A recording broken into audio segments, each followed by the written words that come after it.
Hi friends. இப்போ பார்த்தீங்கன்னா, போன வீடியோல நான் மாடு ஏர் ஓட்டுறதுக்கும், டிராக்டர் ஏர் ஓட்டுறதுக்கும் வித்தியாச வீடியோ எடுத்து போட்டிருந்தோம். இப்போ பார்த்தீங்கன்னா, நடவு பண்ணி 1 வாரம் கிட்டத்தட்ட ஆகுது. 1 வாரத்துக்கு மேல ஆனதுனால, இப்போ எப்படி முளைச்சிருக்கு 2த்துக்கும் வித்தியாசத்த நம்ம என்னன்னு போய் பார்க்கலாம்.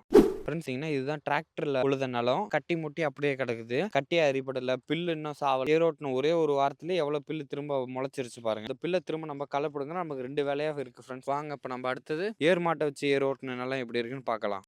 பார்த்தீங்கன்னா, இதுதான் மாடு ஏர் ஓட்டுன நிலம். இங்க அப்படியே பக்கத்துல பார்த்தீங்கன்னா, இது வந்து ட்ரால ஏர் ஓட்டுன நிலம். 2த்துக்கும் வித்தியாசத்த பாருங்க. ஆனா 2மே போட்டு 6 நாள் தான் ஆகுது. மாடு ஏர் ஓட்டுன நிலத்துல பார்த்து நல்லா வளர்ந்துருக்குன்னு பாருங்க. பார்த்தீங்கன்னா, உங்களுக்கே தெரியும். டிராக்டர் ஏர் ஓட்டுன நிலத்துல வந்து இப்பதான் களைப்பில்லேருந்து தான் முளைச்சிருக்குதே தவிர, இன்னும் சோளம் முளைக்கவே இல்ல. ஆனா இங்க பாருங்க, மாடு ஏர் ஓட்டுன லேண்ட்ல வந்து களைப்பில்லே கம்மியா இருக்குது. ஆனா சோளம் நெறைய இருக்கு பாருங்க. இதுதான் மாட்டுல ஏர் ஓட்டுறதுக்கும், டிராக்டர்ல ஏர் ஓட்டுறதுக்கும் வித்தியாசம். மாடு ஏர் ஓட்டுனது எப்படி அந்த நேரா பாத்தியா இருக்குது பாருங்க.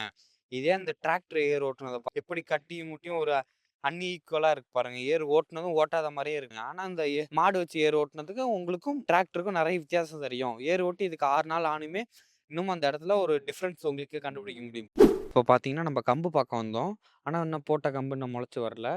ஆனா இங்க சைடுல மாட்டுக்கு போட்ட சோளம் மட்டும் வளர்ந்து வந்துருச்சு பாருங்க. அந்த கார்னர்ல மாட்டுக்கு மட்டும் கொஞ்சமா போட்டிருப்பாங்க. அது மட்டும் வளர்ந்து வந்துருச்சு. இதுல இருக்கிற ப்ராப்ளம் என்னன்னா, கம்பும் சோளமும் வளர 4, 4 1/2 மாசம் ஆகும். இப்ப அந்த 4 1/2 4 மாசத்துல வந்து என்னென்ன ப்ராப்ளம் ஃபேஸ் பண்ணுவாங்கன்னா, இது வந்து பர்ட்டிகுலரா ஒரு லேண்ட்ல மட்டும் போட்டிருந்தா தான் பறவைகள் வந்து எல்லாமே அந்த லேண்ட்ல உட்கார்ந்து சாப்பிடும். ஆனா இங்க ஒட்டுமொத்த எல்லா இடத்துலயும் போட்டிருக்கதும், அந்த பிரச்சனை வந்து பறவைகள் பிரச்சனை வந்து தவிர்க்கலாம். ஆனா அந்த 4 1/2 மாசத்துல மழை வந்து நெறைய இருக்கக்கூடாது. ஏன்னா மழை பெஞ்சுச்சுன்னா நிலம் வந்து தண்ணி தேங்கி போயிட்டு பயிர வந்து வெளியில வர விடாம உள்ளாரையே அழுகி போய் வீணா போயிரும். அது மட்டும் நம்ம சேஃப்டியா கொஞ்சம் பார்த்துக்கணும்.